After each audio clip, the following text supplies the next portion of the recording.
Welcome to an ESPN special presentation, The Decision. In this fall, I'm going to take my talents to South Beach and join the Miami Heat. It's going to give me the best opportunity to win. 15 years later, LeBron James teased his social media followers with the second decision. But everyone can relax. It was just a commercial, but that didn't stop basketball fans around the world from freaking out a little bit, just for a couple of hours. This is just a snapshot of some of the reactions, and it gave us all a moment to consider what the moment will eventually look like. Because at Media Day, LeBron said, quote, "I don't know when the end is, but I know that it's a lot sooner than later." And for a hot second, fans thought that sooner might be right now, because the Lakers' final game of the season, it's at home against the Jazz on April 12th. And the least expensive ticket for that game, it jumped from $82 to $580 after LeBron's post, according to Vivid Seats. Our Dave McMenamin is at the Lakers practice facility in El Segundo. That was one heck of a fake out by LeBron, Dave. How many text messages did you get from folks wondering what this was? 20? 30? Yeah, it was in the 20 to 30 range for sure. 20 to 30 range for sure. I was one of those text messages. But the real question, it's going to come at some point, right? What has the reaction been so far to this decision 2.0? Well, listen, Malika, if you think back to the summertime, there was another ad that LeBron was a part of where the tagline was, "What's next?" And now that you have the decision 2.0, it shows that LeBron and his decision makers are playing with the idea of the unknown perception of what is going to be the end of his career. Is retirement looming this year? Is he going to extend with the Lakers, or is he going to go somewhere else and play season 24 and beyond? And I think the fact that they are toying with it and acknowledging it through these ads is saying something in itself. That is why you're having Rob Pelinka going into the season saying stuff like, "I think it'd be a great thing if LeBron James would be to retire a Laker," because it's so imminent that you can't even avoid it in his commercial opportunities he has off the court. Right. There was a time in which it would be inconceivable, not to quote The Princess Bride, but it would have been inconceivable to think of LeBron making a joke about the decision, something that for years afterwards he spent a lot of time thinking about whether or not that was the right mechanism. And now that time has arrived. Let's turn the page to something that we know is happening right now, Dave, and that's Luka's first full training camp with the Lakers. He hasn't played yet in the preseason, but what are his plans for the remainder of camp here? Well, certainly the Lakers expect to have him on the court for maybe 2 or even 3 of the remaining 4 preseason games, and he'll get some reps with his new teammates and also get reacquainted with the guys he played with the end of last year. But part of the thing that Luka lamented at the end of last year, that there wasn't enough practice time for this team, and there wasn't enough time for them just to get to know one another and build that camaraderie. And so he's taken it upon himself to work on that. This summer, him and about a half dozen of his teammates went out to Las Vegas to the Sphere to see a Backstreet Boys concert. And today, after practice, he's taking all of his team on his own dime to the Porsche driving experience in Southern California.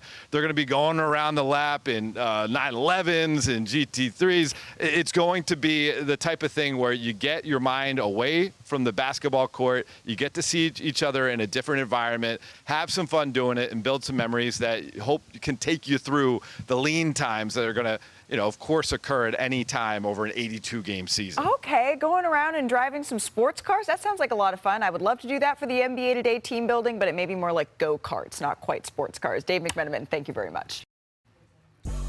All right, here's a look at the Lakers' remaining preseason schedule. They have 4 games left, including what should be a fun matchup against Luka's former team in Vegas on the 15th. Hopefully we see him in that one. You can catch it right here on ESPN. Before we move on from the decision part 2, you were a part of the decision, the original, the OG, Brian. What was your reaction to this little fake out here?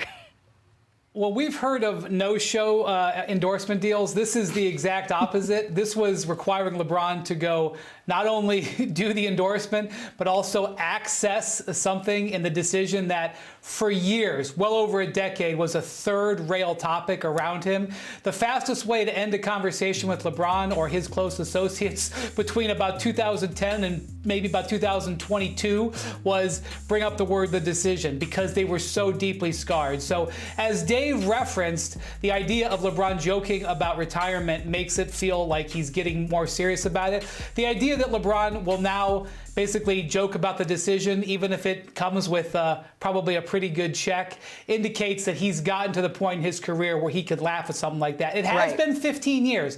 It's been a long time. Yeah. But if I had told LeBron he would have been doing this commercial in about 2012, he would have laughed at me. Yeah, there's some serious scar tissue that had to be worked through there. Let's talk about a more imminent decision here, and that is when we could see LeBron on the floor, because he's been dealing with that glute issue. Shams, what more can you tell us about his plan to get back on the court for the Lakers? Like I'm told, LeBron James has started to ramp up here. He's doing a little bit on the court, but I'm told the expectation is still that he's likely going to be out for the preseason, the goal being to be ready for opening night on October 21 against the Golden State Warriors. So he's doing more and more on the court, starting to do more basketball activities, but we'll see if he's able to get a game in before the regular season. Okay, and we're really hoping that we're going to see him in that opening night matchup between him and Steph Curry, because we don't know how many more we're going to get. That's a decision that we could see coming down the pipeline here. We also got the long-anticipated debut of Cooper Flagg last night, and he looked pretty good. I know, Bobby, there was not a whole lot of rotation players out there for the defending champions,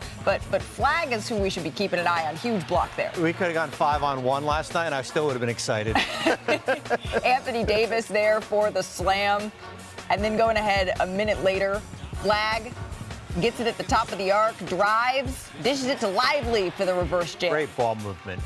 Later in the first year, we've been wondering how much Cooper with the ball in his hands playing point guard we were going to see here. Dishes it off once again, this time to Dwight Powell with the flush. The Mavs, they would lead by 9 after the first. Second quarter, less than 6 to go. Mavs getting out in transition a little bit here. A nice pass to P.J. Washington and one. Well, and here's the thing. Even though they didn't have most of their guys, they still had Case and Wallace guarding Cooper last night, bringing the ball up the court. Absolutely, and that is not an easy task. Flagg, nice finish. The Mavs, you know what? The score is not what's important here. It's the step back three, Bobby.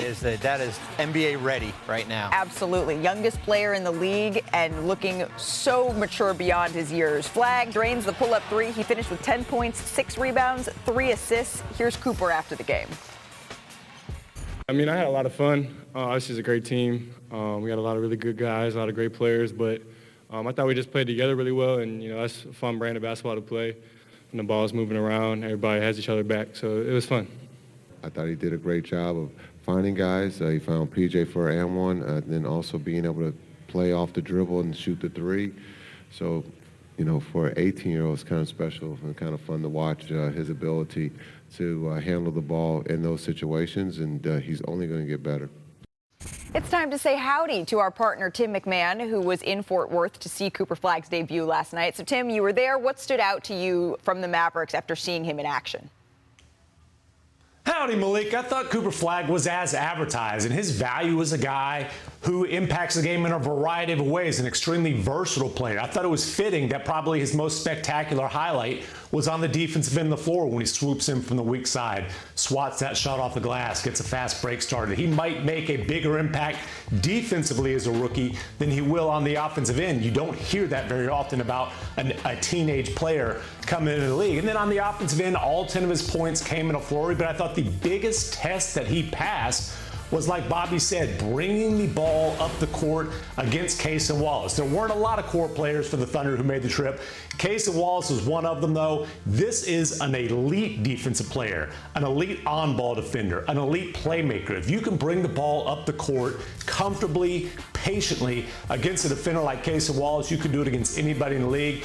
You see Cooper Flagg here bringing it up, getting to his spot, making the right read, which he did over and over again. You didn't see him force anything in this game, and finding his teammate for an easy bucket. That's the kind of play that the Mavericks are asking Cooper Flagg to make over and over again throughout his rookie season, throughout what they believe, and he believes, will be a Rookie of the Year campaign. Yeah, the odds makers say the same. Look at you, Timmy Tapes in his bag there. I want to bring Kendrick Perkins into this discussion as well. Perk, what were your early impressions here of seeing Cooper running with the other Mavericks starters?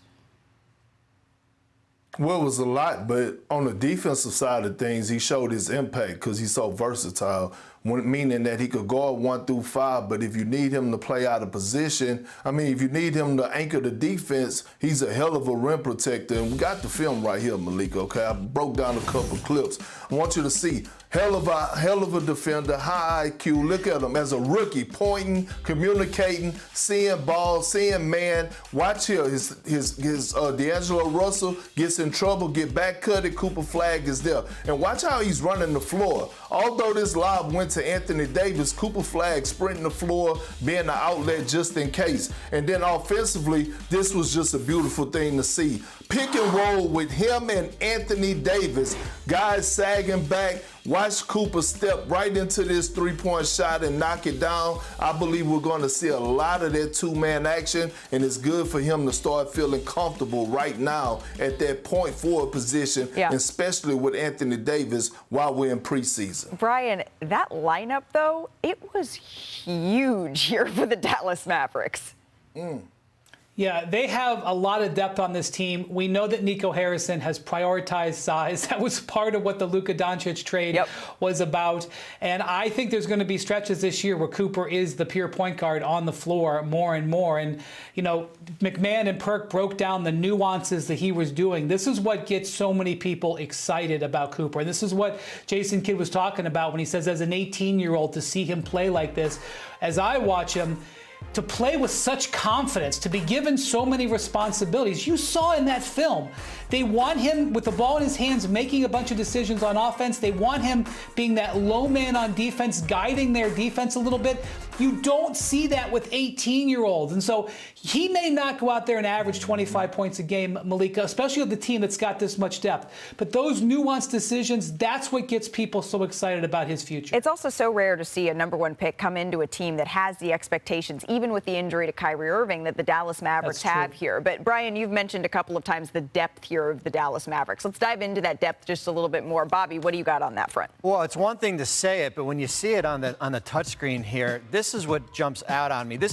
We saw last night Jason Kidd roll out this lineup, certainly with Kyrie Irving out, D'Angelo Russell starting at the point guard. But look at this column right here when you're looking at Max Christie, Najee Marshall, Caleb Martin, P.J. Washington, who started 56 out of 57 games last year. Look what you could do with this lineup. When Kyrie comes back, out goes D'Angelo Russell here. When you want to start Max Christie, maybe you could take out Klay Thompson here. This is probably the deepest team in the NBA. We haven't even talked about Daniel Gafford, who's out right now with that ankle injury. Brandon Williams, who can give you some bench minutes here. But when I look at the D in Dallas, it starts with depth with this team. Oh, I thought you were just listening to Taylor Swift's Wood a whole